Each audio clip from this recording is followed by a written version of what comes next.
Subscribe करें हमारे channel सर्वेटी को और देखें प्रश्न व उत्तर की श्रेणी में प्रथम सेमेस्टर अर्थात एमजीसी फर्स्ट विषय जूलॉजी के लिए एंटोनिवा हिस्टोलाइटिका के जीवन चक्र के बारे में, उसके स्ट्रक्चर के बारे में। तो फ्रेंड्स, इसमें दो प्रकार के क्वेश्चन पूछे जा सकते हैं। जो क्वेश्चन सिंपल होगा वह होगा एंटोनिवा हिस्टोलाइटिका के जीवन चक्र या लाइफ साइकिल का वर्णन करें, या दूसरा होगा कि एंटोनिवा हिस्टोलाइटिका की संरचना और इसके जीवन चक्र का वर्णन करें। और जो तीसरा प्रकार का प्रश्न पूछा जा सकता है कि अमीबिया पेचिस या अमीबियासिस के कारक प्रोटोजोआ के जीवन चक्र और उसकी रचना का वर्णन करें। फ्रेंड्स, तो चलिए हम यहाँ स्टार्ट करते हैं इस क्वेश्चन को।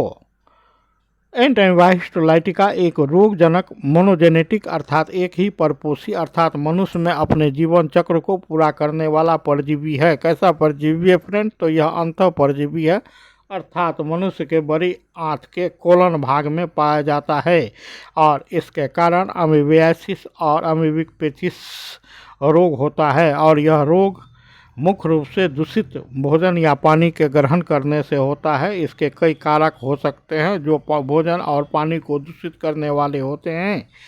और एंटोनिवा हिस्टोलाइटिका का संक्रमण मनुष्य में इन्हीं भोजन या पानी के ग्रहण करने से होता है जो इन्फेक्टेड होते हैं। किससे होते हैं फ्रेंड्स? तो 4 न्यूक्लिएटेड सिस्ट से दूषित होते हैं। तो चलिए फ्रेंड्स, आगे बढ़ते हैं, जीवन चक्र को देखते हैं। जीवन चक्र में 3 स्टेप होते हैं, 3 स्टेज होते हैं। पहला ट्रोफोजोइट, दूसरा प्रीसिस्टिक और तीसरा है सिस्टिक चरण। और इन्हीं स्टेप से गुजरते हुए इसका जीवन चक्र पूरा होता है फ्रेंड्स। तो चलिए देखते हैं। फर्स्ट है ट्रोफोजोइट या मैग्ना रूप। चूँकि यह आकार में बड़ा होता है इसलिए इसे मैग्ना फॉर्म कहते हैं। इसका व्यास लगभग 20 से 30 माइक्रोन होता है। यह भोजन गतिशील और रोगजनक अवस्था है। यह बड़ी इंटेस्टाइन में रहता है और लाल रक्त कोशिकाओं और बैक्टीरिया पर निर्भर रहता है जो इसके एंडोप्लाज्म में स्पष्ट रूप से देखे जा सकते हैं फ्रेंड्स। भोजन रिक्तिकाओं में लाल रक्त कोशिकाओं की उपस्थिति और गाड़ी के पहिए के आकार का इसका केंद्रक होता है। यह दोनों ट्रोफोजोइट की विशेषताएं हैं।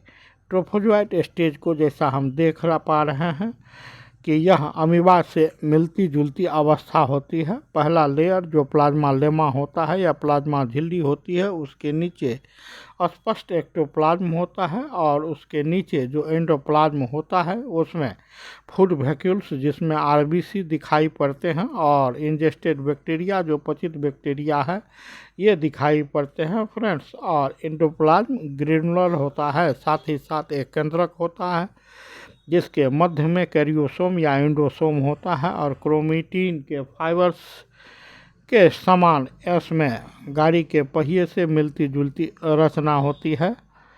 आगे हम बढ़ते हैं फ्रेंड्स। एंटोनिवा हिस्टोलाइटिका के ट्रोफोजोइट स्टेज को देखते हुए जो दूसरी अवस्था होती है वह होती है प्रीसिस्टिक अवस्था या मेन्यूटा रूप। यह एक गैर भोजनशील अर्थात नॉन फीडिंग, नॉन मोटाइल और नॉन पैथोजेनिक अवस्था है जो बड़ी आंत के ल्यूमेन में पाई जाती है। इसका व्यास लगभग 7 से 10 माइक्रोन होता है।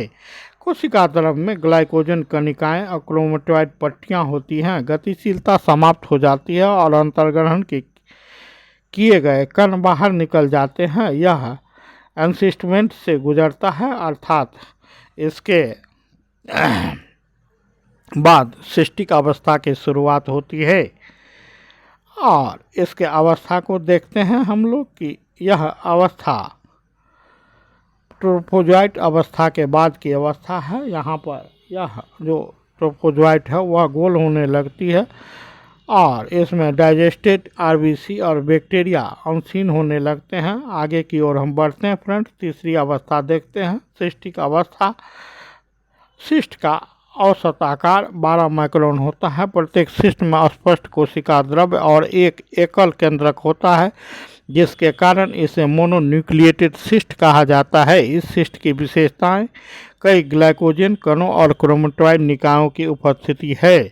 जीवन चक्र के चरण निम्नलिखित हैं अर्थात पहला चरण है ट्रोफोजोइट एक पोषक गतिशील और रोगजनक ट्रोफोजोइट अवस्था है, अर्थात it is a feeding motile and pathogenic stage in the life history of the Entamoeba histolytica, जो एक गैर पोषण गतिशील और रोगजनक प्रीसिस्टिक अवस्था में परिवर्तित हो जाती है।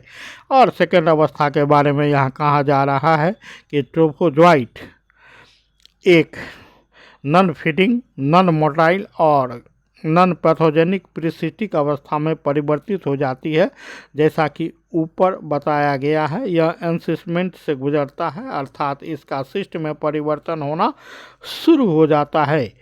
दूसरा है अंततः मोनोन्यूक्लियस सिस्ट का केंद्रक 2 बार विभाजित हो जाता है, जिससे प्रत्येक सिस्ट टेट्रान्यूक्लिएट या क्वाड्रीन्यूक्लिएटेड सिस्ट बन जाता है। इस स्तर पर पुटी नए मेजबान के लिए संक्रामक होती है और इसे ही इन्फेक्टिव स्टेज कहते हैं। तीसरी, यह टेट्रान्यूक्लियस सिस्ट मेजबान के मल पदार्थ के साथ बाहर निकल जाते हैं, होस्ट के मल के साथ बाहर निकल जाते हैं। अब टेट्रान्यूक्लियस सिस्ट का नए मेजबान में होस्ट में संचरण दूषित भोजन या पेय के साथ होता है। भोजन और पेय का संदूषण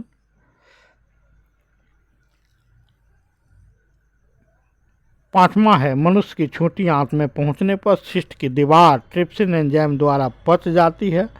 परिणाम स्वरूप एक टेट्रान्यूक्लिएट मेटासिस्टिक रूप में विकसित होता है। इस प्रक्रिया को एक्सिस्टमेंट कहते हैं। छठा, अब मेटासिस्टिक रूप की चतुष्केंद्रीय नई पीढ़ी का एक ट्रोफोजोइट उत्पन्न करती है। यह केंद्रकीय और साइटोप्लाज्मिक विभाजन की एक विविध श्रृंखला से गुजरता है और 8 एक केंद्रकीय 8 यूनिन्यूक्लिएटेड डॉटर अमीबा उत्पन्न होते हैं, जो भोजन करते हैं और व्यस्क ट्रोफोजोइट में विकसित होते हैं।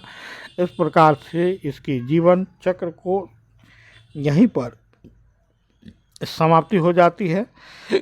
और आगे हम देखते हैं, इस फिगर को देखते हैं फ्रेंड्स, इसके जीवन चक्र को देखते हैं। यहाँ हम देख पा रहे हैं कि इन्फेक्शन के बाद ट्रोफोजोइट स्टेज होती है और इस ट्रोफोजोइट स्टेज के बाद यह बाइनरी फिशन की क्रिया करती है और पुनः प्रीसिस्टिक फॉर्म में बदल जाती है।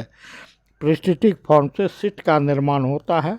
इसमें क्रोमेटोइड बॉडी और ग्लाइकोजन को स्पष्ट रूप से देखा जा सकता है और इसके बाद इसका न्यूक्लियस क्रमशः 2 बार विभाजित करता है, divide 2 times and form 4 nucleus, और यह तब कहलाता है टेट्रान्यूक्लिएट या क्वाड्रीन्यूक्लिएटेड सिस्ट।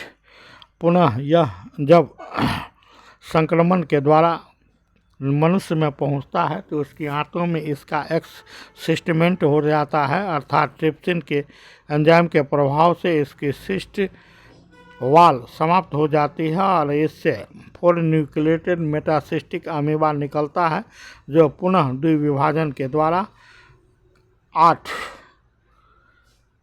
एक केंद्रकीय डॉटर अमीबा का निर्माण करता है, जो पुनः बढ़कर ट्रोफोजोइट का निर्माण करता है। आगे हम इसके लाइफ साइकिल को पुनः रिपीट करते हैं और रिपीट करने पर इसका लाइफ साइकिल पुनः किसी नए होस्ट में शुरू हो जाता है।